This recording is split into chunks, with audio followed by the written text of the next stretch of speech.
Hi, my name is Brian April. That's Brian Apprille. I gotta rant a little bit here. I went over to the Shell, like get some gas over at the Shell station right around here. They have that entertainment, like the TV monitor in the pumps. You guys know what I'm talking about? Yeah. Like, do we have to have those? Can we not have 5 minutes of peace and quiet? Like, I'm paying $90 a gallon, for gas anyway. Can we please just? And they're always like, oh, welcome to all the news you need to know. That's never anything important. It was like, is Kim Kardashian's dog pregnant? Oh, I'm glad I stopped for this, Let me tweet this out right now, My first time on stage was incredibly terrifying. It was in a place called the Comedy Vault in Boston, Massachusetts. It seats about 30 people. It used to be a bank that they converted into a comedy club.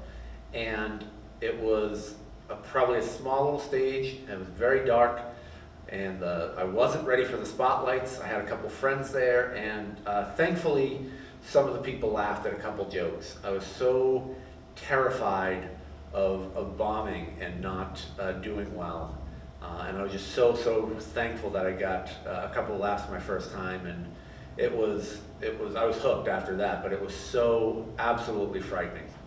I love stand-up comedy because when I was a kid and watched it, it took me away from whatever I was going through or through real life for the hour and a half, 2 hours that I watched it. And so I love to be able to give that gift back. And I also love just being able to, just the sound of laughter. I like the psychological aspect of being able to control and manipulate people's, their body, the way their body reacts through laughter, through just the different words that they say. I love the craft behind stand-up comedy, which word to put where, which timing, all of that sort of stuff that a lot of people don't even think about. The psychological side of it, so amazing. And I just love being able to just get up in front of people and make them laugh and just bring them to a place for an escape for a little while. Well, one of the weirdest places I've ever had a comedy show was at a nudist resort. Not sure why they had a nudist resort to have a comedy show, but they did. And when you go and do a show at a nudist resort, here's the thing. It's never the people that you hope to see at a nudist colony. Nope, it's always people who look like me. And that's not good for anybody. And so the whole show, I just tried to keep my eyes over their heads because there were plenty of people with both knees in 2 different time zones, and that's just not something you want to be staring at for a half an hour. It's a weird place for a comedy show. Did you guys think that when you walked in? Was that part of? Yeah. Did you walk in? You're like, they're gonna make us cold call, I think. Did you think that? That's what I thought. Okay, sure. The way comics make money is simple. They don't.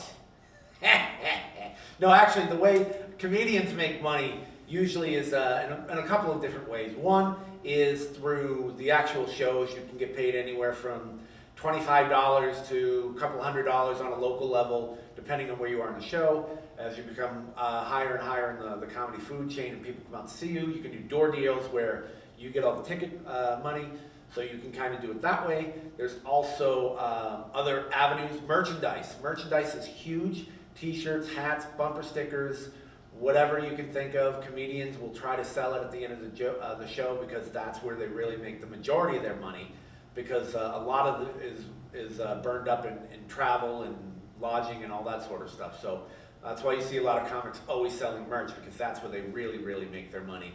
And then the last is just through sites, social networking like Patreon or things of that nature.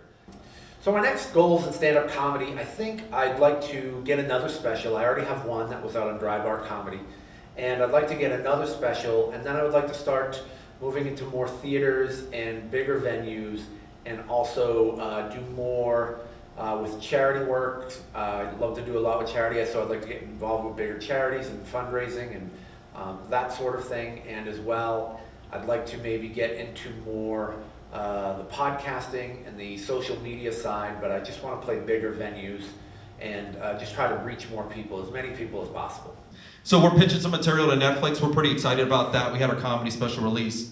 And I am excited about the opportunity to be on Netflix. That's why we're here, work on some material. But I always look at it from your perspective, and the way I see it is, if you guys saw us on Netflix in 6 months, and you're talking to your friend, that's got to be kind of a weird experience, right? Trying to get them to believe you. You're like, we saw him in San Marcos. They're like, San Marcos, not Hollywood? San Marcos. Yeah, we saw him in San Marcos. Where'd you see him? Did you see him at like a theater? Classroom. Saw him in a classroom. Like, are you okay? No, seriously, we saw him in a classroom. So, do I like to improv on stage? No, I actually hate it. Yeah, I hate it. I like to show up, do my jokes, you laugh, I get my check, and I leave. You see, the problem with doing improv is when you throw the ball out there in the focus, you never know if you're going to get it back, giggity giggity.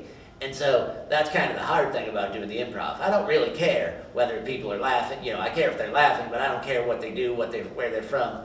I just want to get my stuff and go home.